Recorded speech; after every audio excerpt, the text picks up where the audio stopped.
Welcome in, everybody. The Chicago Bears schedule is set to be released in about 45 minutes, even though the schedule has basically been entirely leaked already. But the official NFL schedule is set to release in about 45 minutes.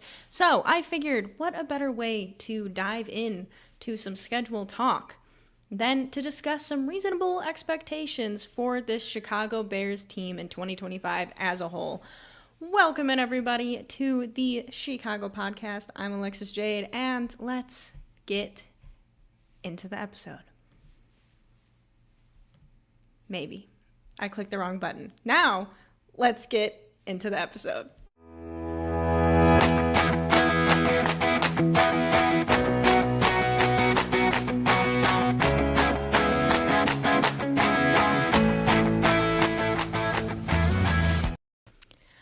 I'm realizing for those of you who are going to eventually only be listening on Spotify or wherever else you're going to be listening to, you didn't see that, but I accidentally just removed myself instead of starting my intro video, so hope you enjoyed that. Anyways, what's up? Welcome back, everyone. I haven't done a proper Shecago episode in a hot minute here, and I want to get back into doing it. Starting this season, I want to get back into having weekly, if not multiple a week, Shecago episodes. When we get into the thick of the season, it's going to be more difficult because I'm also going to be live streaming Bears games, primetime games, the whole nine. So I'm going to try to stick to at least one Shecago episode a week, if not two, so that I can do pre-game expectations and then post-game results, I guess, from the game. But we'll see how it goes. So I'm still working out my schedule because obviously I still work a full-time job. So figuring all that out, I'm working on it. I'm trying to work on a schedule that's going to work with my work schedule so that I can make more consistent content for you guys. So hopefully you guys enjoy it and enjoy the Shecago podcast episodes coming back. And I will still be having my normal streams as well. So if you're a podcast listener on Spotify or elsewhere, and you don't know, I do live stream games as well on the YouTube channel that this is also filming on right now. So, yeah. Anyways, I apologize if you guys can hear my cat in the background. Typically, they're pretty quiet when I'm recording, and for some reason, my cat Leo is really losing his mind. So, I love that for me. But, welcome in. We have our first commenter is none other than, unfortunately, your name is Go Pack Go all day, and I hate that you're making me say that right now. But appreciate, welcome back. I swear some of you guys do that just to spite me. But welcome in, everybody. So the Bears schedule is set to release in about 40 minutes. And I originally planned to record this podcast episode yesterday, and then some things came up, and now I'm filming it today. But, so we're filming it a little bit close to the schedule release. I did put out a poll on my YouTube community tab. If you haven't seen it, I do post there frequently when I'm planning content or debating things or what have you. And I put out a poll, would you guys rather me go live now, discuss Bears expectations, and then do another episode tomorrow to go over the schedule? Or would you rather wait for me to go live and just talk about the schedule today? And majority ruled, and people wanted me to go live today to do expectations, tomorrow to do the schedule review. So that's what we're doing. So to get through this a little bit quickly here before the schedule is broken down. Oops, I just moved my tabs on myself. So to go over this, we are going to dive into some expectations for this 2025 Chicago Bears team. I feel, obviously, this honestly is good timing with everyone about to do their early season record predictions now with the schedule coming out. Obviously, it's May. People are allowed to change their minds on their predictions, and, we don't know injuries. We don't know anything yet from our team or other teams. It's always fun in the off season. It gives us something to do to go over the schedule and give our prediction on what we think the Bears, how we think they'll perform. So I figured, since everyone, including myself, is about to do that, why not discuss what are the expectations in general from this team that then can help us decide where we think they might fall in the record prediction area. So, before we get into that, I know that most of the Bears schedule, actually the entire Bears schedule is released at this point. It hasn't officially been released, but because there's about 10 million different networks, which is a whole other thing that is kind of driving me nuts, that you have to subscribe to 10 different services just to watch your team. All the primetime games have been released, and the Bears play in 4 of them. So we already had 4 games from the get-go that were released that the Bears are going to play in. And then on top of that, the other teams had some games released that then from process of elimination, you kind of start figuring out where the Bears and when the Bears are going to play and who.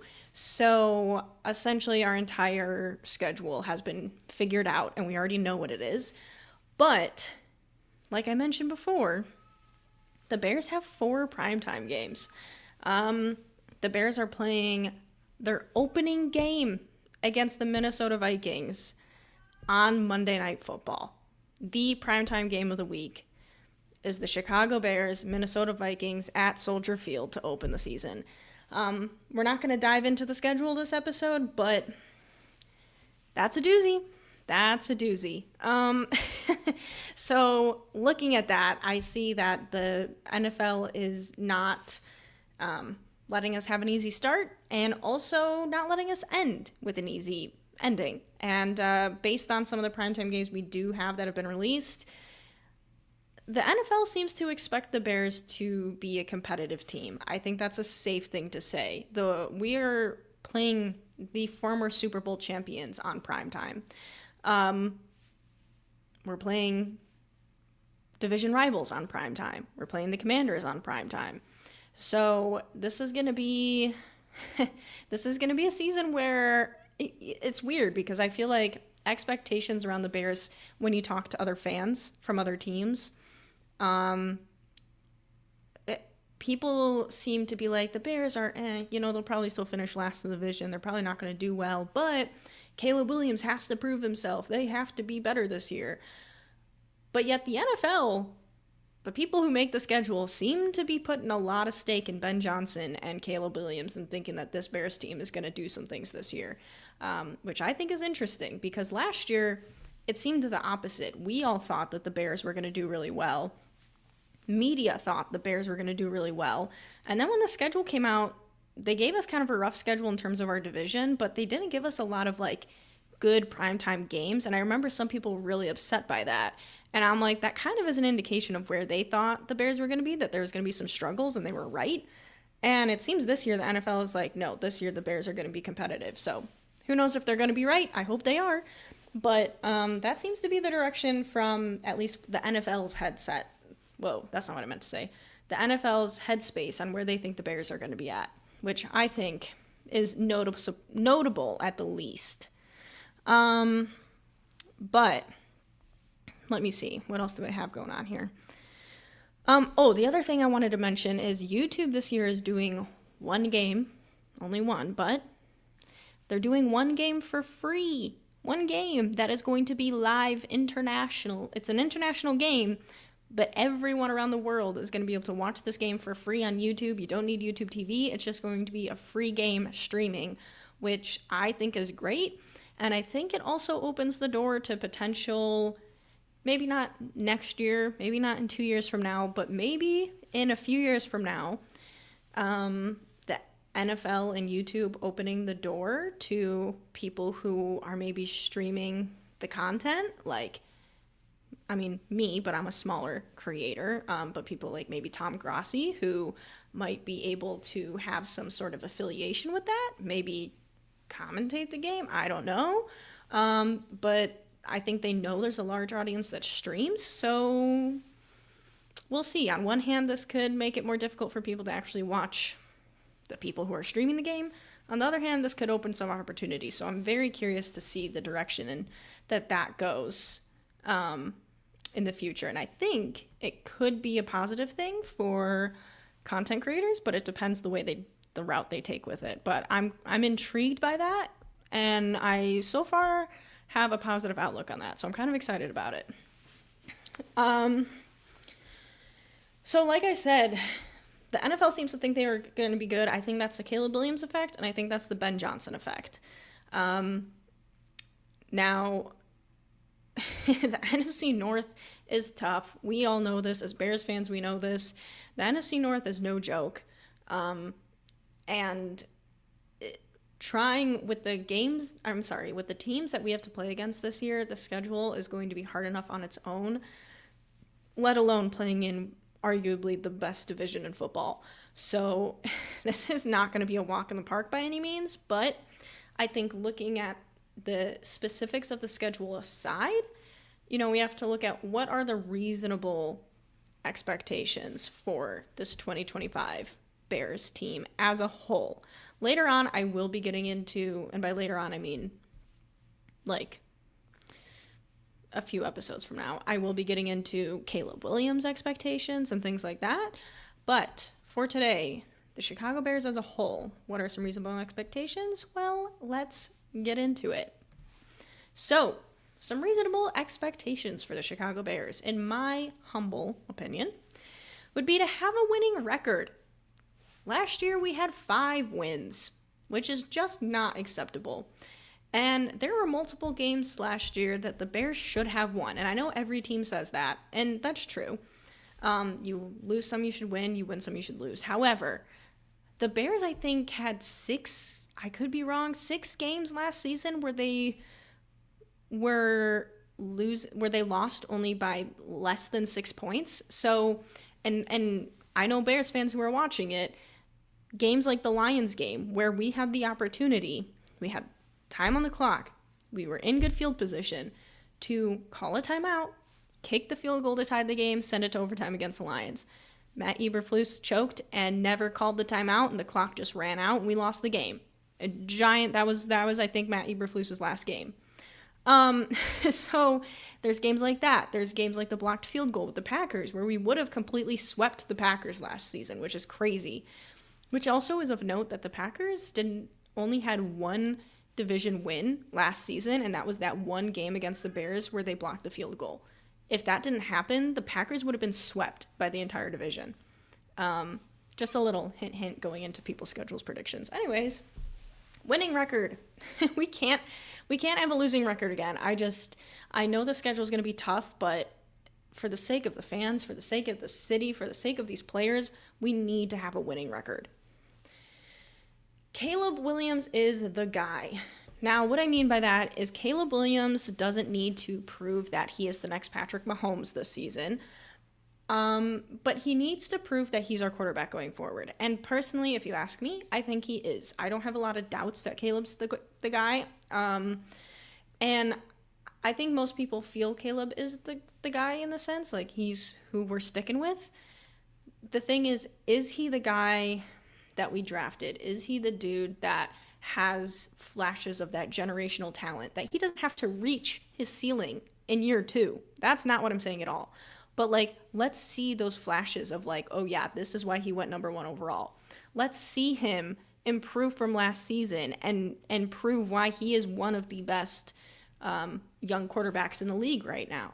And let's see why he should be the Bears quarterback going forward. I don't want to end the 2025-2026 season wondering if Caleb Williams has it, wondering if he's really processing the field, wondering if he's ever going to have a better deep ball, make those connections. I want to know that Caleb Williams is the franchise quarterback. Like I said, he has room to improve. He doesn't have to reach his ceiling in 2025. He just needs to prove that he is our guy, we're sticking to him, and we end 2026 going, all right, there's still areas he can improve, but this is our dude. This is our freaking quarterback. Chicago, we have a quarterback. That's how I want to end 2026, and that is what I mean by the expectation needs to be Caleb Williams is the guy. I think we just need to know that we can feel comfortable in that. Next up, competitive in the division. Now, I mentioned a little bit before, the Packers only had 1 win in the division. The Bears also only had 1. Did we beat the Vikings at all? Wow, Feels like eternity ago. But either way, Bears only had 1-2, I think only one win in the division. Ideally, I would like to split with every team. I would like to split with the Lions, split with the Vikings, split with the Packers. Depending how it all shakes out, that maybe doesn't happen. But I would like to see us be at least competitive and be in these games, which I actually think we were last year. I think we were in every single game we played in the division. I don't think there was a divisional game last year where we really got swept away, honestly. And I mean, what a way to start than by playing a division rival week 1 at Soldier Field. I would really like to see us come away with some more wins in the division, especially against the Lions, since that's Ben Johnson's former team, especially against the Packers, and I'd be pretty happy, especially if we do get some wins against the Lions. I mean, they were the division champs last year, so if we can get some wins against them, I'm happy. But the key to winning the division is beating your division. So the Bears improving that record within their own division, even if we go like 3-3, no, that's not right. Yeah, that's right, 3-3. Then like that's pretty good. I would take that. If we get 2 wins, I'm gonna be like, all right, as long as all the games are competitive, I won't hate it. But if we can go 3-3 or even go with 4 wins in the division, now that would really be something. That would really be a sign of something good. But in terms of expectations, I'll just keep it at competitive in the division and ideally go around splitting with each team. Should win games. Now, of course, it's the NFL. Anything can happen. You don't know what's going to happen with injuries. With your team, with the team you're playing against, anything is possible. That being said, we need to win the games that we should win. This schedule is ass. Like, if I'm being honest with you all, this schedule sucks. If you haven't seen it yet, it's coming out soon. It sucks. It is not good for the Bears. And the teams that we do play against, that we should win against in terms of, looking at their roster and on paper, we need to win against them. We lost against teams like the Seahawks, the Patriots, like some bad teams last year that we should have beat. And if we win those should-win games this year, it is going to make our life a hell of a lot easier when we play against those bad teams. It's going to give us a little bit of wiggle room to lose some of those games, even though we really don't have a lot of wiggle room with this schedule this year. But if we win those games that we should win this year, not only is that a strong indication of Ben Johnson as the head coach, but also of the talent on this team, but also on the direction of this team. And I think it's a reasonable expectation that even with a rookie head coach, the Bears have enough talent on this team to win the games that they should win. It's really not that complicated. For some reason for the Bears it is, but that's one of my expectations for the 2025 Bears. And finally, my expectation for the 2025 Bears, wildcard contention. Now, they don't have to necessarily make the playoffs, and I know for a lot of people that is an expectation. I think given the difficulty of the schedule, given the fact we have a first-time head coach, and given the fact that for a first-time head coach, he is not going into an easy schedule by any means, as much as I want the Bears to be in the playoffs this year, because it's been 100 years since we've been in them, if we're even just in the fight for the wild card, I'm happy. And I don't mean like last year where we had a 1% chance and we were still clinging on for dear life. I mean the last game of the season, we're fighting for that wild card spot. If that's the case, then I'll know we've improved. If that's the case, even with the schedule that we're going to have, I'd be like, okay, the Bears did something right. Like, we got into the wild card.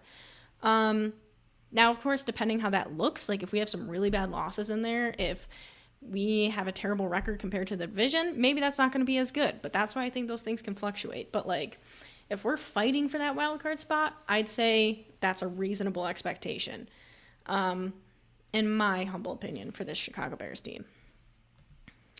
Now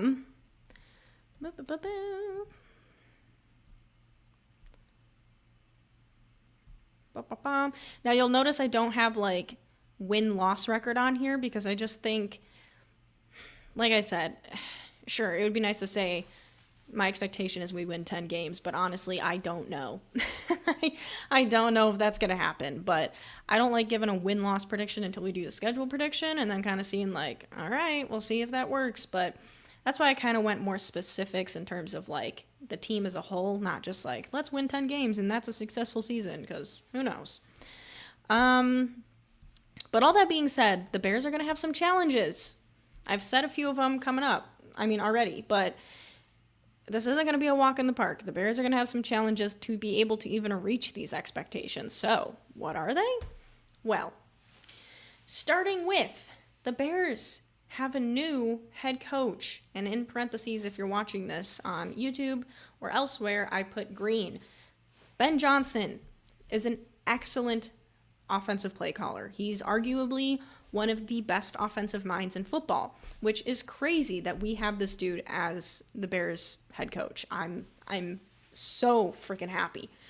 That being said, he is a new head coach. He's never been a head coach before. And for as great as he is, there's going to be learning curves. There's going to be mistakes he makes. There are going to be times where maybe he's too keyed in on the offense that he's not situationally aware of what's going on around him in terms of the whole game.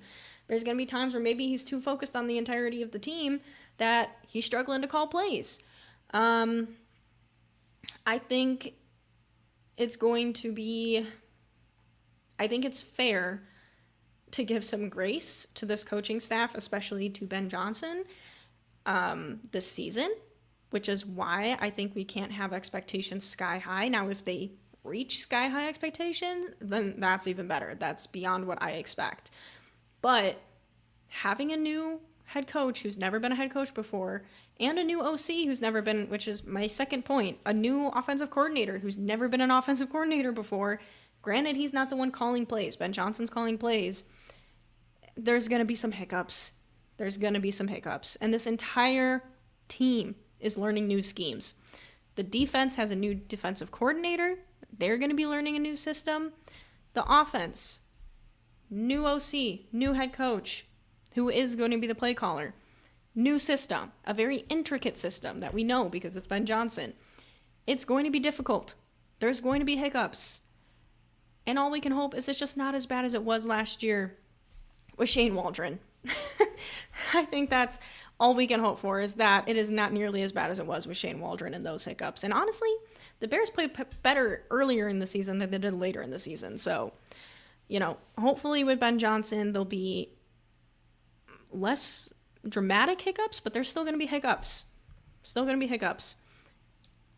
On top of that, we have a tough road schedule, and we have a quarterback in year 2 in a new system. Caleb Williams is only going into year 2, and in year 1, he had 3 different play callers and 2 different head coaches. This dude, luckily, has had to learn to adapt to change very quickly. Unfortunately, he has to do it again. Now, luckily, this is a Ben Johnson system that hopefully will be here for many, many years to come. But that being said, it's not going to be easy. The dude just got to the NFL last year, and he's already doing a whole new system. And we have a lot of new players on this offense as well, also learning a new system. And I didn't make that a point on my challenge, but this offense has a lot of new key pieces that have to learn how to gel and play together, which is also going to be challenging. And it's going to make it difficult to win some games. And there might be some moments that come to bite us in the butt because we are a little sloppy, because we're getting some things wrong. And that's where I kind of think we have to put our hope in Ben Johnson being able to kind of whip these guys into shape and correct things right away. And that's something Shane Waldron didn't do. So hopefully that's something that will be different this year. But these are all going to be challenges that the Bears are going to have heading into this season. Now, before I get into my next little segment here, I do want to catch up on some comments here. Vikings have back-to-back overseas games. Yeah, they do. They do, and that, I think the sun is creeping through just a little bit and giving me a weird shadow on my face right now, so sorry about that. It's like right in my eye. My blinds are closed. It's like seeping through a little hole in my blinds. Anyways, I think that'll be interesting for the Vikings. Do you think your team got good draft picks? I sure do. I do. I'm really happy with our draft picks, actually. Offensive line and head coach changes might help the Bears. I agree. As much as it's going to be a challenge because it's new pieces and a new head coach and the whole nine, on the flip side, it's also a benefit. Having a more solid offensive line, having a better play caller, going to be a huge, huge change. Alexis, did you miss me? Of course, Charles. J.J. McCarthy is an unproven NFL QB, in my opinion. The Bears can beat the Vikings. I agree. The only thing that I think you can't discredit is he has a quarterback whisperer as his head coach in Kevin O'Connell. Like, the thing is, J.J. McCarthy's a big mystery because he didn't have to do a lot in college, and he probably will be used the same way by the Vikings. He's going to be more of just a field general, and especially in his rookie year, I think Kevin O'Connell is going to try to take a lot out of his hands. And the thing is, Kevin O'Connell's really good at that. And the Vikings have a very, very, very good defense that got even better this year. So, it's going to be, I think it's going to be a close game. But luckily, Ben Johnson is familiar with this team. He's familiar with this defense. He's beaten this defense. And I think we'll have a little bit of a better game plan going into it. So if our defense can just hold down Justin Jefferson and TJ Hawkinson and all of that, but now we're diving too deep into week 1. But look at us. We're ready to go. 8-9 at best. I don't know. I think you could argue it could be higher, but we'll see what everyone thinks. You'll see Golden running past Stevenson for a touchdown? Maybe. Maybe not. I know the Packers are like super hyped to get Matthew Golden because they haven't been 100 years since they've drafted a receiver in the first round. I don't think he was one of the best receivers from this draft class, in my opinion. Yeah, I don't know. I know Packers fans are going to hate that take, but I think he's good, and I think he'll be good for the Packers, but I don't think he's going to end up being one of the best receivers from that draft class. I actually think Luther Burden, the Bears drafted, has the higher ceiling. Where I get nervous with Luther Burden is his route running and his blocking and how he is when the ball's not in his hands, but I guess it's all to be determined.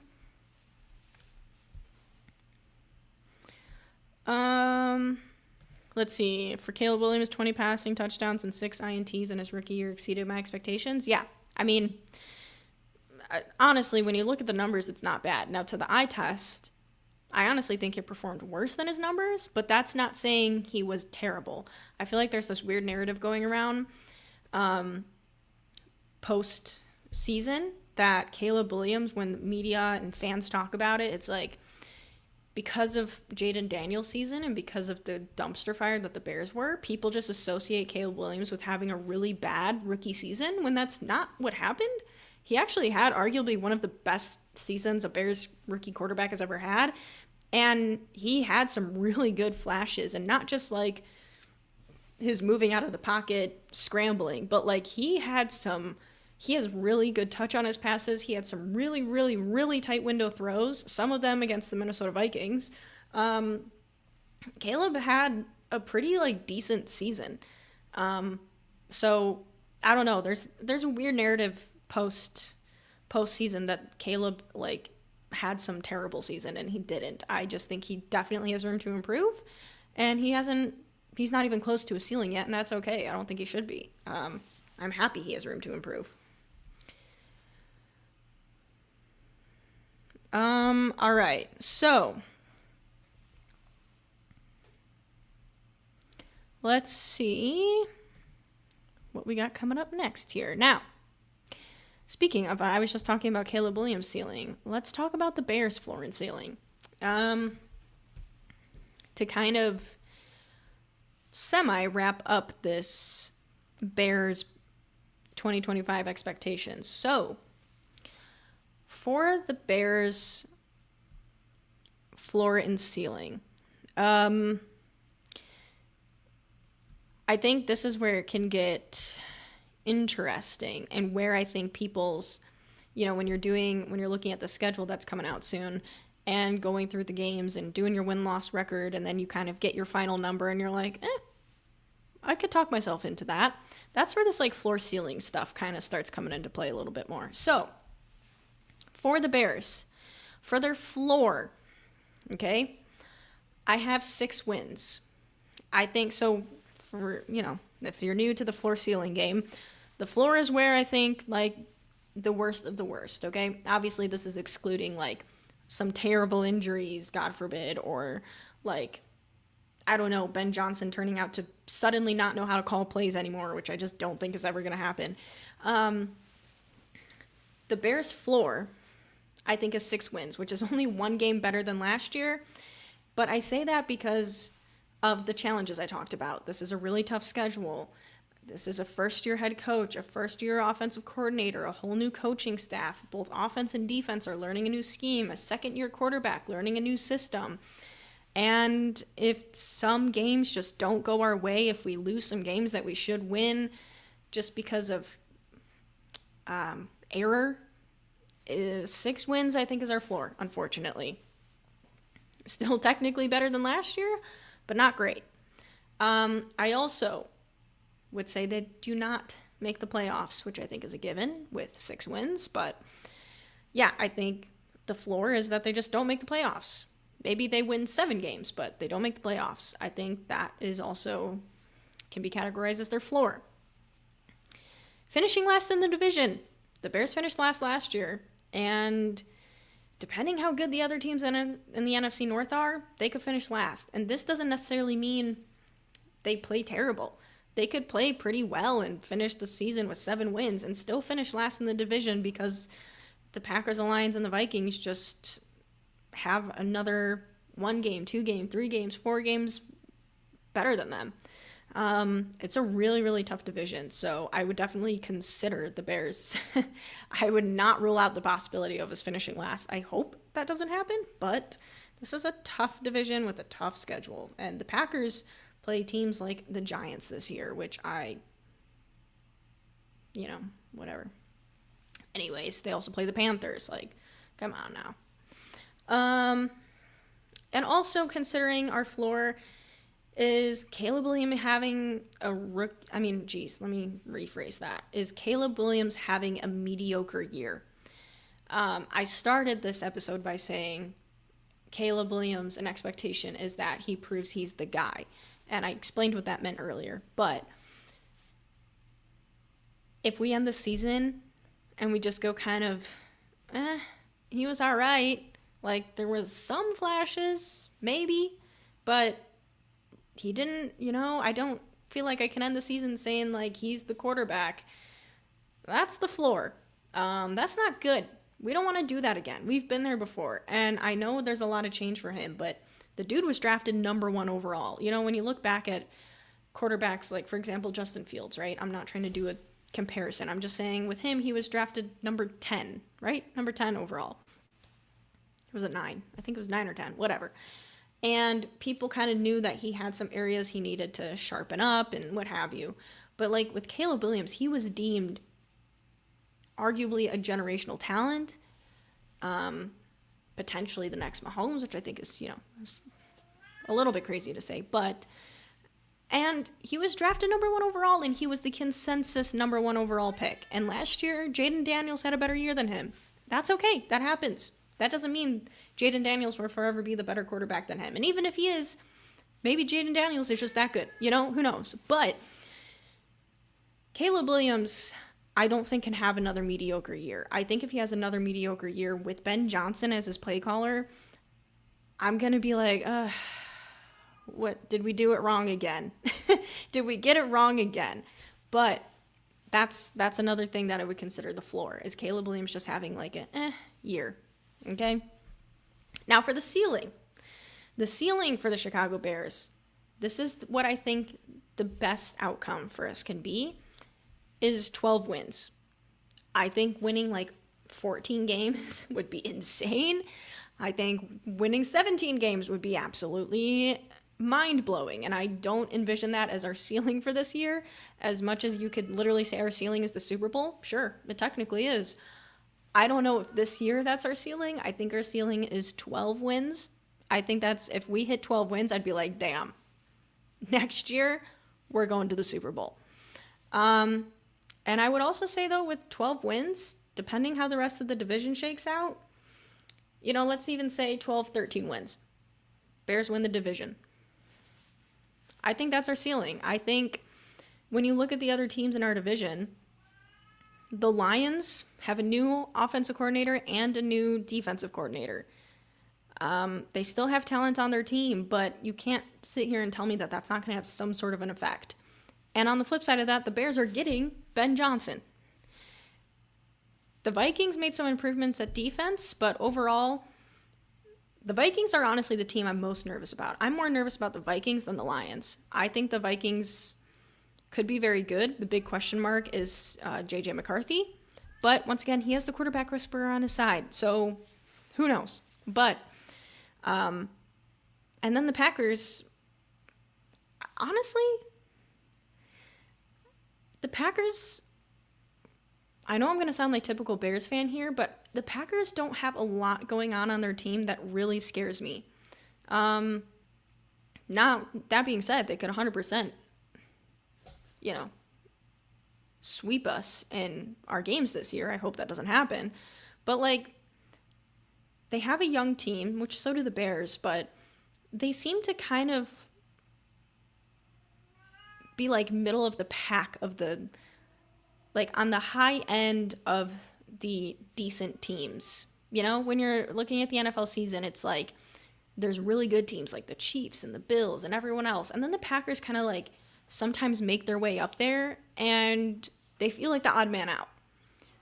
And I'm just saying, if this is once again talking ceiling, if the Bears reach their ceiling, then I think the Packers become the odd man out on this hierarchy of the NFC North, to be honest with you. That's just my early season prediction, not even prediction, but could potentially happen.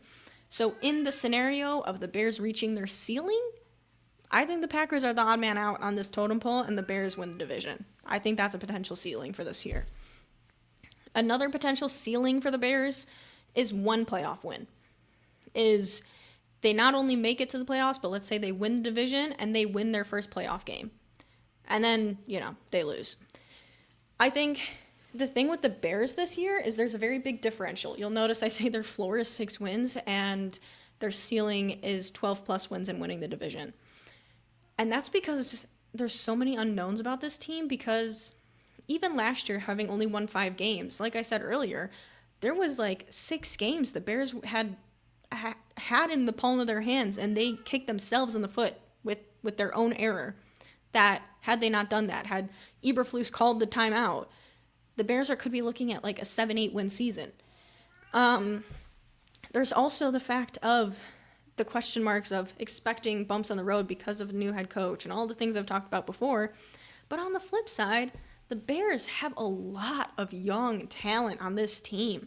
I mean, we revamped the offensive line. We have a former Super Bowl champion on this offensive line.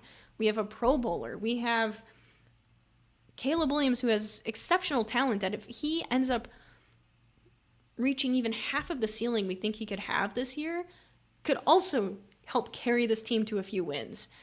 We have so many weapons on offense, and we have arguably the best offensive-minded football calling plays for the Shecago Bears.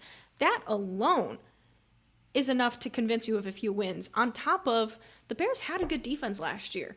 Eberflus was pretty decent as a defensive coordinator, but the Bears have talent on defense, and we had a good defense last year. We held opposing offenses to very limited points. I think halfway through the season, teams didn't even score in the first half until halfway through the season. So the Bears have a good defense, and we aren't changing that much by having Dennis Allen come in and coach the Bears on defense. I think it's going to be a pretty seamless transition for them.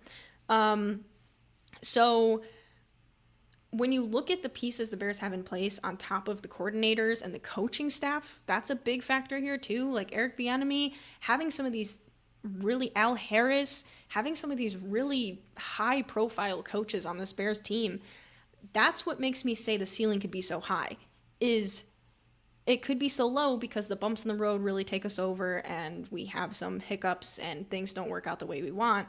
Or because we have such a solidified coaching staff and we have the talent to make up for mistakes, we reach a ceiling that we don't even expect we reach, because of the talent we have on this team and the coaching staff that we have. So that's why the differential I have is so big. It's not necessarily me sitting here going, well, the Bears could suck and we could have a terrible season, or the Bears could be really good. It's more so just there's so many factors at play, but the Bears for once have the talent and they have the coaches, in my opinion, to get us wins.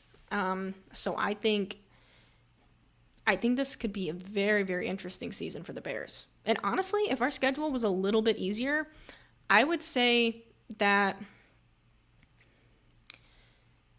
their floor would be probably like a 7-8 win team. But just because of the strength of schedule that the Bears have this year and how difficult it is, I'm saying the floor is 6. But honestly, if we weren't facing some pretty good teams on the road, I would probably bump up our floor. But it's just a tough schedule this year as well. So I think overall, I'm cautiously optimistic about this Bears team. I think there is high potential for this team to be very good. I think there's potential for the Bears to even allow themselves some room to make mistakes and still be a very good team, especially if the offense gets in stride and starts averaging like close to 30 points a game. I mean, anything is on the table. If the defense is playing well as well, like, shoot, anything is on the table.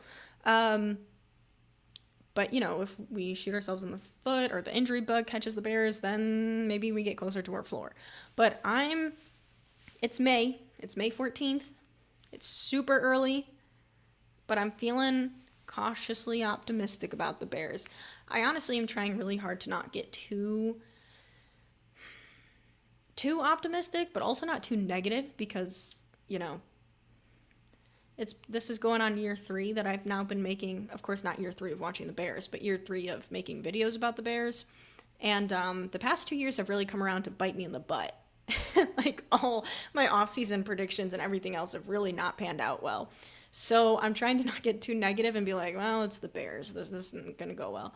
I think, even though we've all said this before, I think it's different. And the biggest thing that's different about this is the coaching staff. And I don't think ever in my life I've ever said that about the Bears. But I'm oddly very, very confident in this Bears coaching staff, and they haven't even played a game yet. I'm very optimistic about them. So that alone is helping fuel my optimism. But I'm also aware of the challenges that we face, which is why I thought it would be fun to kind of break down the expectations with a mix of floor, ceiling, and, what are some things that could kind of stop us from reaching our ceiling. But I think either way, it's going to be a very interesting and competitive season for the Bears this year. And before we wrap up, I will just scroll through on the comments as well quickly here. So you're saying there's a chance. I'm saying there's a chance, my friend. I hope so. Panthers are getting tougher, but I still think that's a beatable team.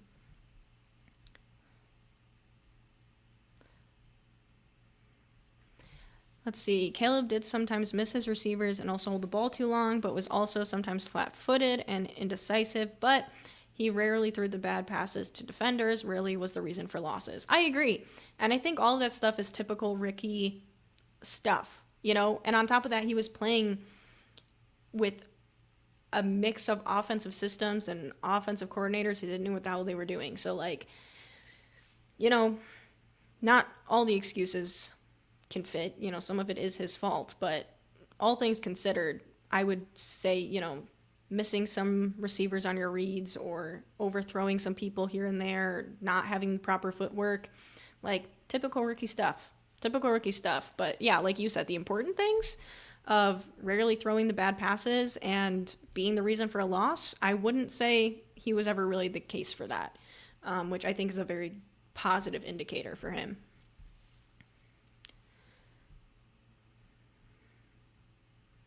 Packers have a new defensive line coach.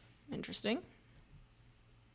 You think the Vikings are going to tank? I don't know if the Vikings are going to tank. I'm honestly, I feel I'm one of the few people that actually, I'm not going to say it yet. I'm going to give my NFC North like ranking predictions maybe when I do the schedule prediction, but I'm pretty unfortunately high in on the Vikings this year. Not in like a positive way because I don't want them to be, but I'm nervous about the Vikings. Even with a rookie quarterback in J.J. McCarthy, the Vikings kind of scare me a little bit more than I think they scare other people. Granted, Caleb Williams played really well against the Vikings last year. One of his best games was against the Vikings. Not just stats-wise. Like, he had, 340 yards and 2 touchdowns, no interceptions, but also he had some really tight window throws against that second Vikings game. Like, he was really lasering balls in there, and I was watching that going like this. This is the reason why I have faith in Caleb, because I haven't seen that before.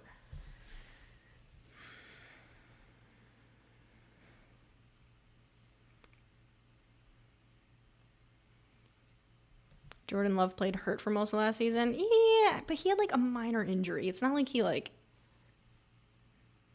don't know, tore his Achilles. Like, to some extent you could give him some leeway, but he also had like a bye. He didn't play for a few games, and then he had a bye week to recover, and then he came back. Like, I don't know. We can get into the Jordan Love controversy, but I think Jordan Love very much benefits by having Matt LaFleur as his play caller and a very good offensive line, but I think Jordan Love is like a okay quarterback. But I don't know. Maybe that's just me being a bitter Bears fan. Get at least 2 wins this year against the Packers. I like the attitude, Nate. Bear down. Packers also have a week 5 bye. At least wait, I thought the Packers had a later bye week. I know the Bears do. The Bears have a week 5 bye, which sucks. Also, I apologize for my appearance if you're watching on YouTube. I look rough today. I haven't done my hair. This is day 2 hair, and it's not boding well for me. I didn't know. Did the Packers have a week 5 bye? Yeah, the Bears, I thought, I know the Bears do, and I was not happy about it. And apparently they also have, like, a mini bye before the Commanders game, which, of course, is going to bode well for us. So, that's fun. Love that. Oh, no, wait, the bye week is before the Commanders game, so that sucks. Do we have a mini bye at all? Dude, week 5 bye? Oh, that's awful. That's awful. Oh, I hate that. Well, the Bears schedule looks like was released a few minutes ago, so there should be a video out from the Bears team. I wonder what their theme is this year.